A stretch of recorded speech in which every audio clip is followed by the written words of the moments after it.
Teleradio კომპანია Georgian Times-ი წარმოგიდგენთ.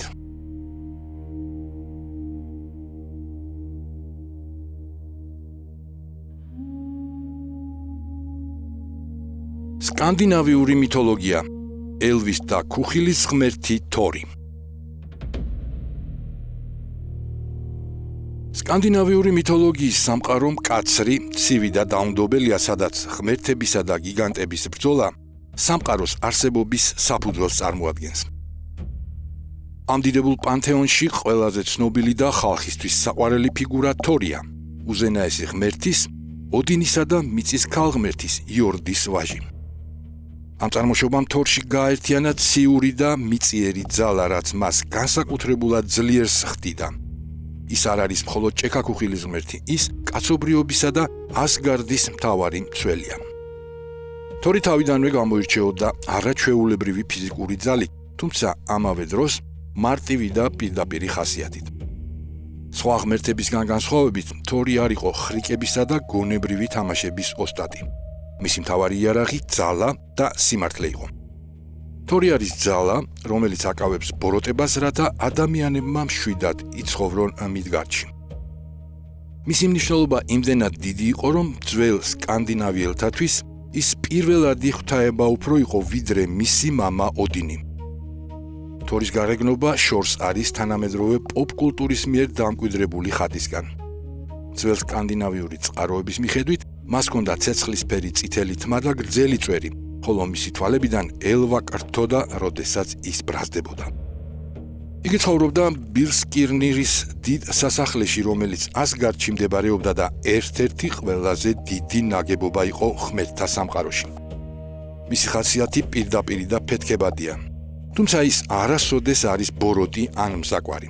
ის გამოირჩევა წარმოუდგენელი მადითა და სმის სიყვარულით, რაც ხშირად ხდება მითებში იუმორისტული ეპიზოდების საფუძველი.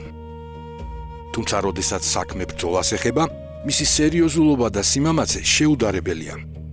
ის არასოდეს იხევს უკან, მაშინაც კი, როდესაც მტერი მასზე 10 ჯერ დიდი და ძლიერია. თორის უძლეველობა სამ ჯადოსნურ ნივთზეა დამოკიდებული, რომლებიც მის ბუნებას სრულყოფენ. პირველი და უმთავრესი არის მიოლნირი, ლეგენდარული ჩაქუჩი, რომელიც ჯუჯებმა დაამზადეს.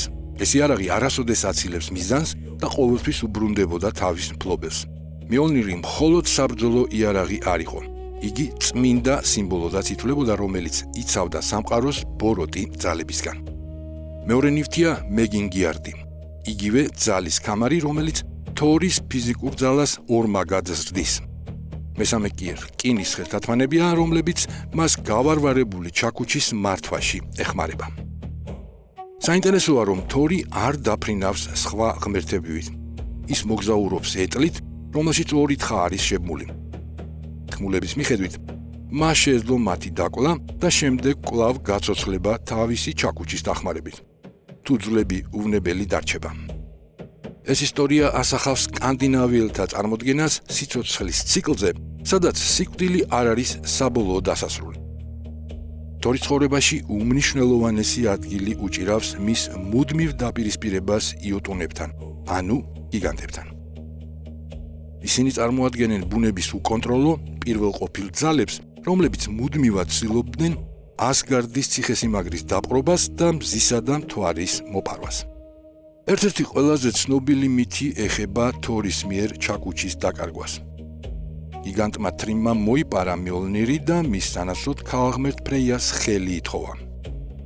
თორი იძულებული გახდა პატარწლის კაბაში გამოწყობილიყო და ასე შესულიყო გიგანტების სამეფოში. ეს ისტორია კარგად აჩვენებს, რომ თორი მხოლოდ ფიზიკური ძალით კი არა, ხანდახან საჭიროების შემთხვევაში ეშმაკობითაც აღწევდა მიზანს. თუმცა საბოლოოდ მაინც მისმა რისხვამ გადაწყვიტა ყველაფერი, როდესაც მან საქორწინო რიტუალისას დაიბრუნა იარაღი და ყველა დამსწრე გიგანტი ერთი დარტყმით გაანადგურა. თორის ურთიერთობა ლოკისთან რთული, პარადოქსული და მრავალმხრივია. მიუხედავად იმისა, რომ ლოკი ხშირად უქმნის სასიკვდილო საფრთხეს ღმერთებს, თორი მას ხშირად თანამგზავრად ირჩევს თავის მოგზაურობებში. ლოკის მახვი გონიერება და თორის ძალა ხშირად ავსებს ერთმანეთს კრიტიკულ მომენტებში. მათი ურთიერთობა ასახავს იმ რეალობას, სადაც სიკეთე და ბოროტება ყოველთვის მკაფიოდ არ არის გამიჯნული. თორის მთავარი და ყველაზე საშინელი მტერი არის იორმუნგანდი, გიგანტური გველი, რომელიც გარს აკრავს მთელ სამყაროს. მათი დაპირისპირება კოსმიური მასშტაბისაა და ბედის წერით არის განსაზღვრული. ეს ბრძოლა სიმბოლურად გამოხატავს წესრიგისა და ქაოსის მუდმივ დაპირისპირებას. ერთ-ერთი მითი მოგვითხრობს თუ როგორ წავიდა თორის ათევზაოდ, გიგანტ ჰიმირთან ერთად და სატყუარად ხარის თავი გამოიყენა. მან კინაღამ ამოიყვანა გველი ოკეანის უსწრულიდან, თუმცა შეშინებულმა ჰიმირმა სათევზაოდ ძაფი გადაჭრა. ეს დაპირისპირება თავის საბედისწერო კულმინაციას აღწევს რაგნაროკის დროს, რომელიც სამყაროს აღსასრულს ნიშნავს.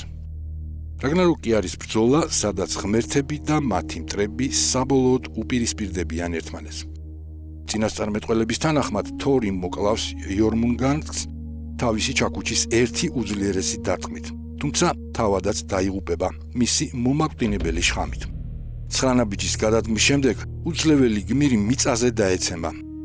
ეს სცენა ნათლად აჩვენებს სკანდინავიურ წარმოდგენას გმირობაზე, სადაც გამარჯვება შეიძლება დიდი მსხვერპლის ფასად მოიპოვო.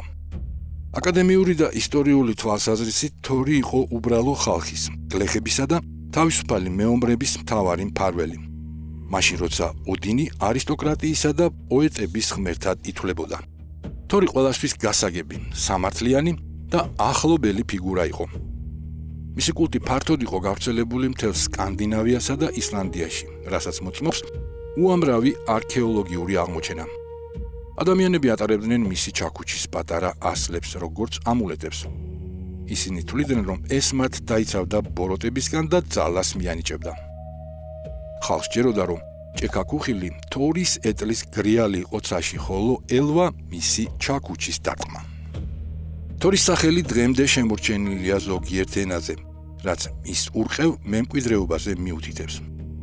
თორის სახე რჩება ძლიერი ნებისყოფისა და თავდადების სიმბოლოდ. მისი ისტორია გვასწავლის, რომ ნამდვილი გმირობა არამხოლოდ გამარჯვება, არამედ საკუთარი პასუხისმგებლობის ბოლომდე ტარება, მიუხედავად იმისა, თუ რა ბედისწერა გელის წინ. სკანდინავიურ მითოლოგიაში თორი არ არის უკვდავი და ყოვლის შემძლე. ის ექვემდებარება ბედისწერას, რაც მას უფრო ადამიანურს და დასამახსოვრებელს ხდის. ის არ არის ხიდი ღმერთებსა და ადამიანებს შორის, მუდმივი გუშაგი, რომელიც ცივ ჩრდილოეთში იმედს ასხივებდა. მისი ქარიზმა და ძალა საუკუნეებს უძლებს და კვლავ განაგრძობს ჩვენი წარმოსახვის დატყვევებას, როგორც სამართლიანობისა და დაუღალავი ბრძოლის მარადიული ხატი. თორი არის სიმბოლო იმისა, რომ სიბნელეშიც კი არსებობს ძალა, რომელიც სინათლეს დაიცავს. მისი შვილები მაგნი და მოდი გადარჩებიან რაგნაროქს და მამის ჩაქუჩს დაიმკვიდრებენ, რაც ნიშნავს იმას, რომ თორის სული და მისი ბრძოლა წესრიგისთვის არ დასრულებულა. თორი წარმოადგენს იდეას, რომ წესრიგის დაცვა მუდმივ ბრძოლას მოითხოვს. იგი არის სიმბოლო იმ ძალისა, რომელიც იცავს სამყაროს ქაოსისგან. მისი ისტორია გვიჩვენებს, რომ გმირობა მხოლოდ გამარჯვებაში არ გამოიხატება, იგი ხშირად თავგანწირვასაც მოითხოვს. ამგვარად, თორი რჩება არამხოლოდ სკანდინავიური მითოლოგიის ერთ-ერთ მთავარ ღმერთად, არამედ იმ მარადიული იდეის სიმბოლოდ, რომ ძალა უნდა ემსახურებოდეს დაცვას, ხოლო ბრძოლა წესრიგის შენარჩუნებას. ეს არის ამბავი ღმერთზე, რომელიც კაცობრიობის გადასარჩენად ბედისწერას უპირისპირდება. ტელერადიო კომპანია Georgian Times-ი. გადაცემაზე მუშაობდნენ დამდგმელი რეჟისორი, პროდიუსერი და იდეის ავტორი მალხაზ გულაშვილი. მონტაჟისა და ხმის რეჟისორი გაგა გოგოჭური.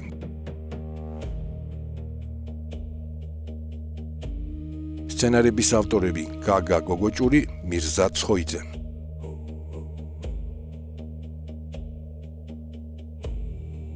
გახმოვანება დავით ხვადაგიანი.